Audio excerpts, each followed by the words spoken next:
Welcome to this presentation of People Friendly Driver, and thank you for your interest in creating safer roadways for all road users. Let's take a look at the most common types of bike infrastructure you're likely to see as you drive in Rhode Island. Bike boxes are spaces near the stop line of an intersection that are specific for people on bikes. It allows cyclists to position themselves at the front of the line so they are more visible to motorists when crossing the intersection. As a motorist, be sure not to stop in the bike box so that cyclists behind you may use the boxes as intended. Shared bus and bike lanes. Rhode Island does have some of these. In Providence, there are a few streets with dedicated bus-bike lanes that allow both RIPTA buses and cyclists to use them while keeping regular car traffic separate. Sharrows is a shared lane marking. We see these sharrow markings all over Rhode Island roadways. What they are, they remind drivers that cyclists have a right to use the full lane. They indicate recommended bike routes through areas where there isn't room for a dedicated bike lane. What they are not, they're not bike lanes. Cyclists are still sharing the lane with cars. They don't give cyclists exclusive right to the space, and they don't provide any physical separation or protection. Bike signals.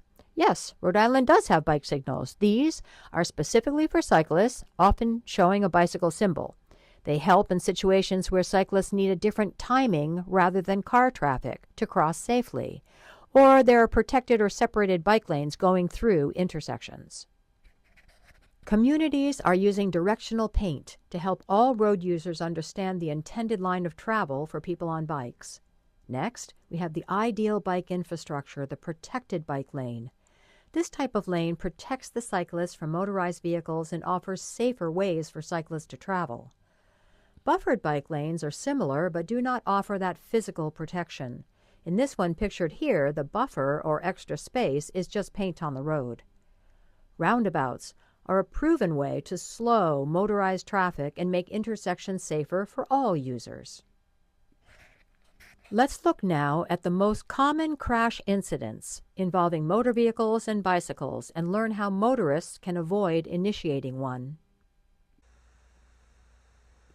Knowing the most common types of crashes between drivers and cyclists is the first step to avoiding them. Being a safe driver means driving cautiously.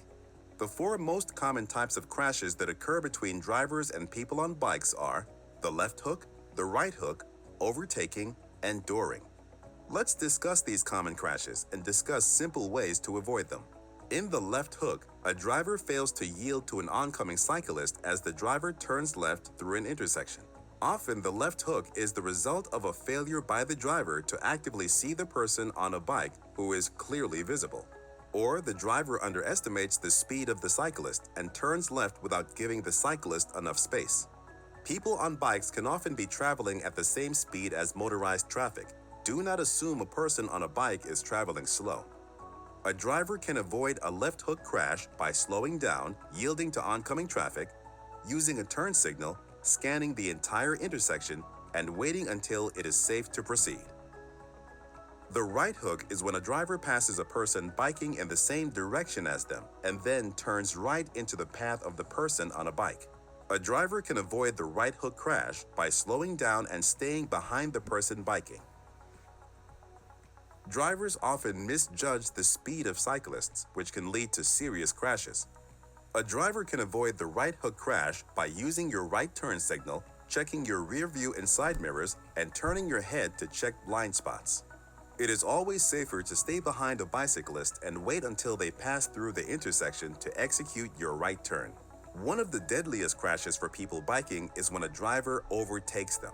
An overtaking crash is when a driver attempts to pass a person biking and does not leave enough room between the car and the person on a bike.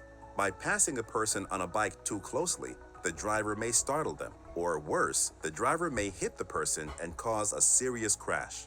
Keep in mind that in most states, drivers are allowed to cross over a double yellow line in order to safely pass a bicyclist when there is no oncoming traffic. A driver can avoid an overtaking crash, which could kill someone, by slowing down and waiting until it is safe to pass, putting a car's width of space between you and the person on a bike, and only passing when the road ahead and oncoming traffic is clear so that you may give the person on a bike at least 5 feet of space. Finally, dooring is another easily avoidable crash. Dooring is a term to describe a driver or passenger opening their car door into the path of an oncoming person biking. The consequences can be severe, either hitting the person on a bike or causing them to swerve into traffic behind them.